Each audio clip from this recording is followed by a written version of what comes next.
hope you're well. Today's video is a highly requested one. It's also something that I asked if you guys wanted to see and you were very keen on it. So finally I've done an updated brow routine. This is a full face of makeup with my brows on, but in this video I'm going to do a talk through. I'm going to show you how I do it, what products I use.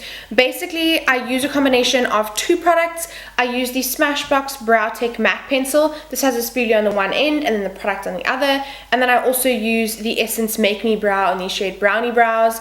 I love this. It's basically a tinted brow gel, very simple, very easy. And I'm going to try and make this video as short and as simple as possible because some of you have never filled in your brows, or you are currently filling in your brows but you're maybe doing a little bit too much. So I thought I would just show you what I like to do. I think a very natural looking brow is perfect nowadays. Like, you don't need to be doing that perfectly sculpted Instagram brow. It's really not necessary, and I think that these are good. They're normal. And then also a difference in this video is that my brows are growing out. Like, they're not perfectly sculpted. I haven't had them threaded in probably about 3 weeks, so they could definitely use a good thread. So for those of you that are not subscribed or you don't know me, then please click the subscribe button and you can see videos that are coming up in the future. I have lots of vlogs and beauty stuff, and I upload twice a week. I upload on a Monday and a Thursday at 6 p.m. so you can watch it when you've gotten home from work and you just need to chill, and there'll be a video waiting for you on a Monday and a Thursday. Sometimes I upload extra videos. If you want to see those, then make sure you subscribe. Make sure you also press the bell button next to the subscription button,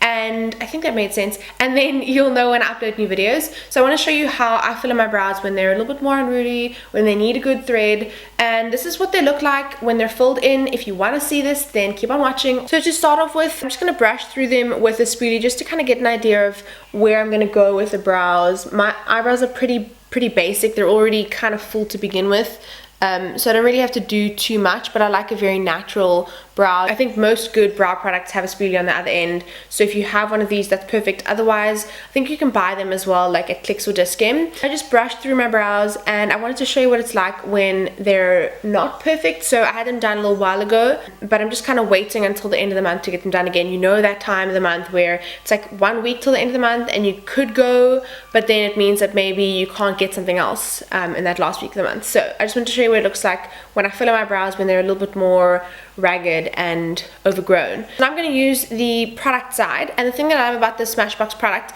is that the nib is super tiny. I'm going to insert something here where you can see how small it is. I think it's great because it means that I can get those very brow-like hairs, and it just makes it a lot easier to get a very natural looking brow rather than a very full block brow. I know that is kind of like a trend at the moment, but I really don't like it. I like a more natural looking brow, and I think that this color is perfect. I have this in brunette. So I'm going to start out by just flicking the product up. Usually I would say don't start in the front if you're a beginner, but this is kind of where I like to just map out the shape of my brow and get a kind of fullness in the front, but not too much. Also, another basic thing is you want to have kind of the darkest point be on the tail of your brow. So from the arch till the tail, this is the end of your brow, that can be like the darkest part, and then the lightest part needs to be in the front over here because it needs to look like very natural brows. So for me, my brows are already kind of full in the front over here. They could look a little bit better, and then the fullest part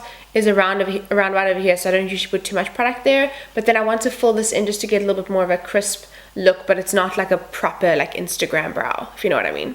So I'm going to start in the front, and basically I'm just flicking very light movements, flicking this up into my brows. The hair follicle would be dark at the bottom, so that's why I start down there, because most of the product will be there, and then I'm flicking up so that it gets lighter as it goes towards the end. So you can see that they're a little bit more full if you look at the other brow, and then flicking up. And then I just keep brushing as I go just to see how much product is needed in different areas.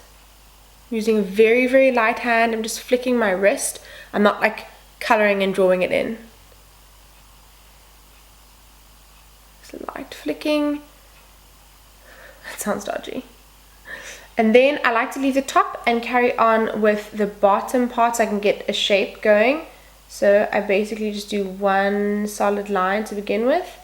And then from there, again, the same flicking motion that I was using in the front of my brows, but this time I'm going down. So this is kind of where the peak of my arch will be. So I can draw that in for you guys so you can see. Because it is pretty sparse over there, I just start going down. So you can see that there are still some hairs over there. And if I've drawn in too much product, I literally just use the spoolie and I can brush it away. It's that easy. And again, you can see that I'm using a very, very light motion. I'm not pressing too hard because it's very easy to go overboard with a brow pencil. With powder, I think it looks more full, but it doesn't look very natural. See there, that's when you can see that they've grown out. I've got to fill in this because the hairs are that long now.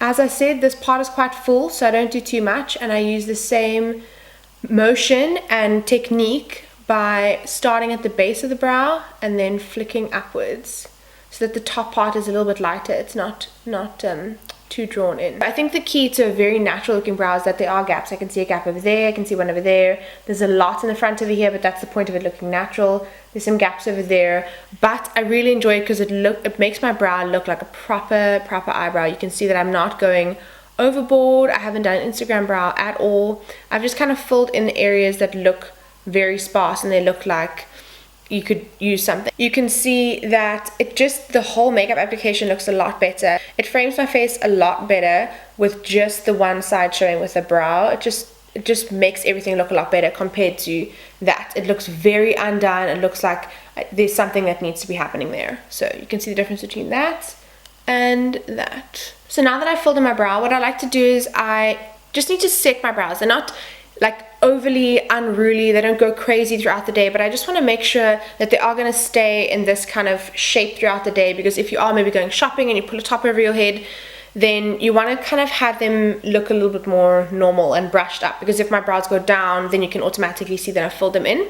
So for that, I like to use the Essence Make Me Brow Eyebrow Gel Mascara, and I use this in the shade Brownie Brows. It's perfect because it has this tiny little wand, but in relation to like a fingernail, it's probably the size of my pinky nail, which is perfect for if you have really tiny brows, and then also if you have larger brows like mine, you can just flick the product in. I like to just start kind of in the middle over there because that's where my brows are already full, and I'm not trying to get this onto my skin. I'm just brushing through my brow hairs, and this does make my actual brow hairs a little bit darker, which I like. And then I go into the front because I don't want to put too much product in there, and then using this to brush my brows into place as well. So you can see the difference between the brows. I absolutely love this. I think it looks very natural, very normal. It's not a super overdone brow. So these are my filled in brows. I hope that you guys have enjoyed this. I think it was pretty simple. I mean, it's simple for me. Let me know in the comments if you found that it was maybe like too little talking, too much talking, if you need something different, if you want to know how to fill in blonde brows maybe, or smaller brows, because my brows are quite big to begin with. Let me know that kind of stuff. Let me know if maybe you want a proper talk through or something that was a little bit slower, something with text. I just want to know what you guys really want to see, so that next time I do a brow routine, I can do it the way that you'll understand, because obviously I can only explain it the way that I know, and I think something's really simple, but maybe it's not simple for you guys. So let me know that in the comments. Also let me know if you found that was really helpful, or if this is a product that you'd like to use, or if you have any questions, let me know in the comments below. And remember to subscribe to my channel, and I'll see you guys in the next video. Bye bye. My whole life loving you, life could be a dream, sweetheart.